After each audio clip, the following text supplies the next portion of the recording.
8th, 1997, they are back in talks with Dan Severn.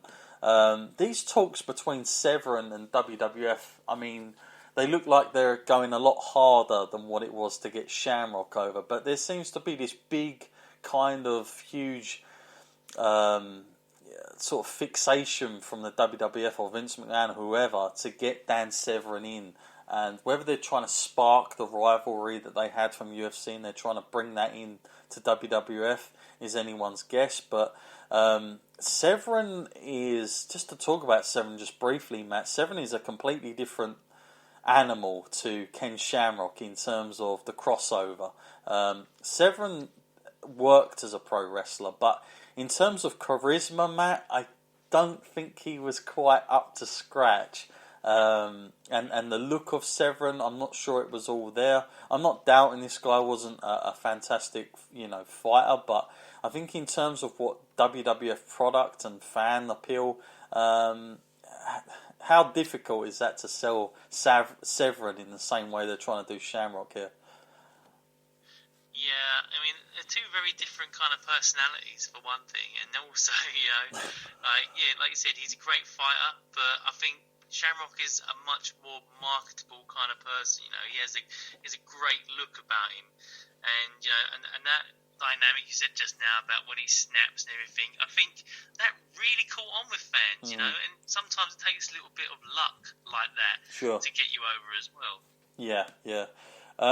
So it's reported here as well. It's worth pointing out that Severn is 39 years old at this time. And will not only be the oldest competitor ever in UFC Championship history at this point, but the negotiations at this point have been going on for over 4 months between WWF and Dan Severn. Things do not look like they are getting anywhere. So that's where they're at with Severn in 1997. Okay, now Ken Shamrock did his first pinfall jobs since coming to the WWF at the Canadian house shows for Owen Hart, with Bulldog interfering. So it's not kind of clean, but he's jobbing for the first time. As expected, Owen, Bulldog and Brett worked heel style and were cheered wildly. And again, this was 1997 where the Harts were pretty much cheered all over the globe, apart from America, Matt, where they were pretty much the heel workers. So that's where they were at this time. Reports were that Shamrock and Owen stole the whole show on the Canadian shows whenever they worked together. The tour scheduled with Brett versus Austin on top, with Owen and Shamrock just under. So he's quite high up the card, even in those ones. The WWF Ground Zero pay-per-view, Matt, again, Shamrock is not booked there. There's no real reason why he isn't being booked. I'm surprised they didn't book him, but he's not involved in that one. So we go all the way now, and it's odd why this didn't happen.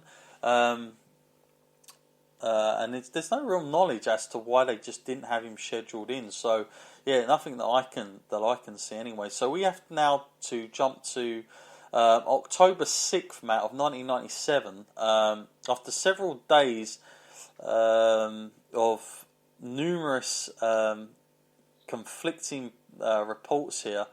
Little fact here is that now Dan Severn, from not having successful negotiations with WWF, would be involved in a UFC match against Maurice Smith, and that would be taking place like in a week's time or whatever. So WWF were really not doing well in that instance, that's for sure at that time, with Dan Severn.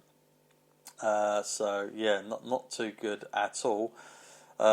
He had some more discussions of late with WWF. However, he doesn't like the idea of working with Ken Shamrock in the WWF. So I can't imagine WWF being too happy if he wasn't going to do that, to be honest with you, at this point of the whole thing. Anyway, doesn't sit too well, does it? In how that's going at this point. October 13th, 1997, Shamrock has got some more problems here injury wise. He's got a lung infection and a bruised lung, something like that. He's going to be out for a little while. He's been taken off all the house shows. Interesting fun fact here is that Frank Shamrock is making his only his second fight debut against Dan Henderson, and he also wins that as well. So he's coming into the light of UFC, and people are talking about him as well.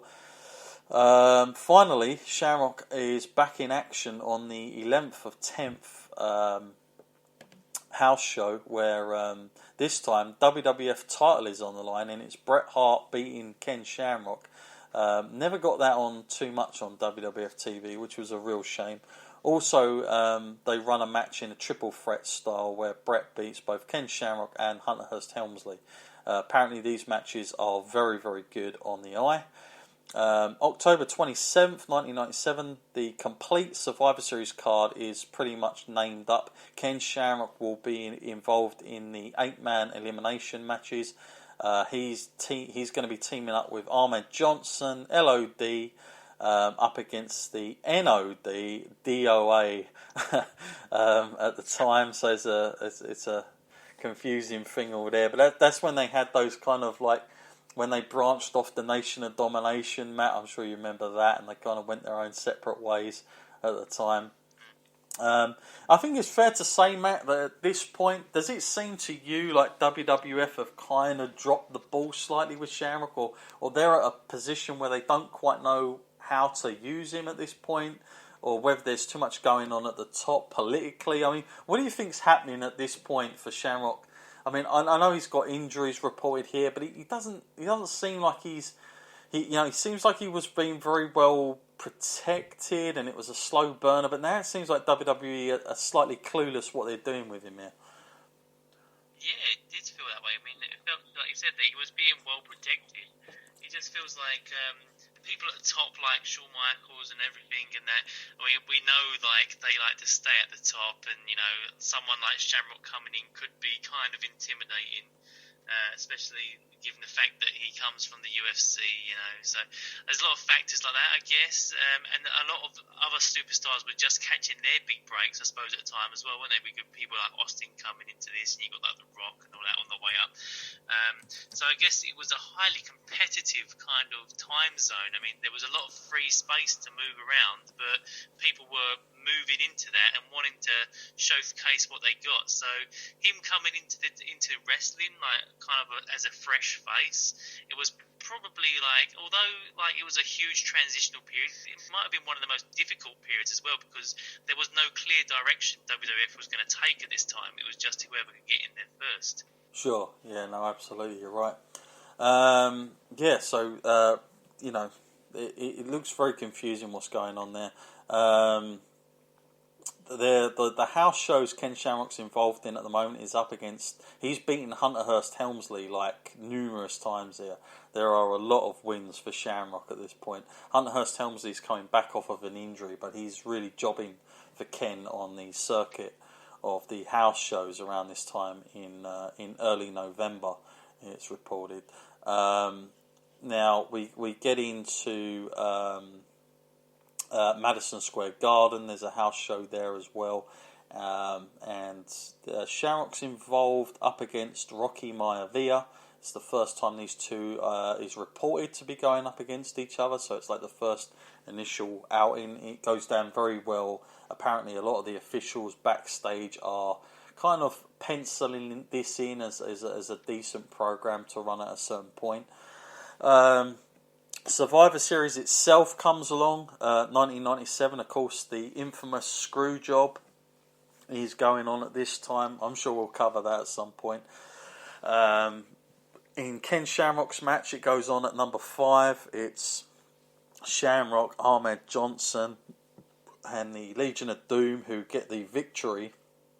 And Shamrock does survive in all this. It's the match itself. It gets a 2.5 rating. It's not a phenomenal match at all. But from reading this, looks like Shamrock got in as much as he needed to do. There was a chair involved as well, and again Shamrock goes kind of nuts towards the end with the officials. Seems to be like a certain pattern for him and his character at this point. And then we go to Raw. Shamrock did an interview saying Bret Hart never submitted against Shamrock. Now again, this is the night after what happened to Bret, Matt, and times are a bit crazy at this point. So they're using Shamrock here by saying that Bret never submitted against Shamrock, and he was friends with Hart and would defend his honour. And it seems like he's trying to get himself over to the Canadian fans. He got a big pop. So they seem like what they're trying to do here, Matt, is trying to put like Bret's kind of baby face stuff on Shamrock to get him over here. At this instance, it's such a weird reality because Meltzer reports that Shamrock and Hart had a match on Raw where they were feuding just a few weeks ago, and how they are supposed to be friends. It's all very confusing and very convenient at this point to now have Shamrock defending Bret's honour. So it looks like they're going for kind of a route of, they're trying to push him in up against Michaels, who is definitely got the most heat at the moment. Here's a fun fact going on around this time, Matt. The WWF Attitude commercials have started to be filmed. Everybody is talking rumours in the wrestling world that this stuff's going to be big and it's funny and it's edgy. So it's really getting to that point now, Matt, where the Attitude Era is knocking on the door. Things are really starting to pick up and go a different way. That's where we are at the moment.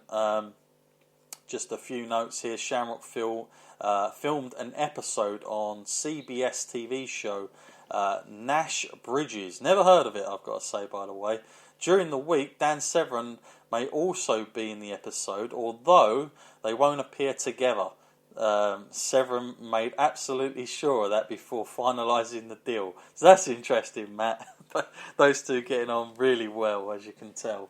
From all of that. Again, the house show circuit is still running. The matches between Ken Shamrock and Hunter Hearst Helmsley, and Shamrock is winning pretty much 100% of those matches, Matt. Like they are at this point giving Shamrock very, very good protection.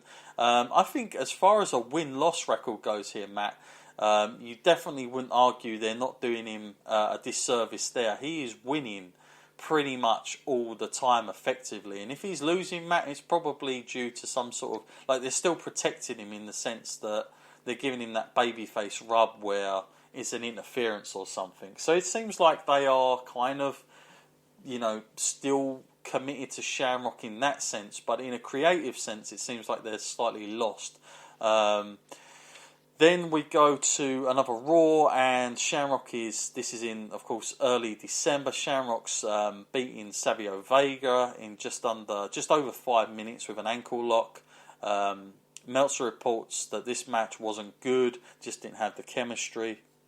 Fun fact here, Matt. So this is December 1997. A young lad comes out, a newcomer, who's just started in WWF in a dark match under the name Adam Copeland. There you go. How about that as a start? Trained by Chris Jericho, got him in, and he's doing a couple of dark matches at the beginning of Raw. So there you go. Another fun fact as well is that Frank Shamrock has captured the spot against Kevin Jackson to create the UFC's first under 200 pound weight class champion, which will go ahead on the 21st to the 12th from Japan, by the way, on that one. So very interesting. And the reports at this time, Matt, is that they're saying the D-Generation X pay-per-view, and this is kind of going around as a big shock in the kind of outside WWF world that Ken Shamrock is getting the main event. up there, and it's going to be Steve Austin up against Rocky Maivia for the IC title. This has made a few people around the wrestling circuits raise eyebrows that why Steve Austin or The Rock isn't in that spot against Michaels. What do you make of them two? Before we talk about the match, man, we're going to end that on this part. But the idea, first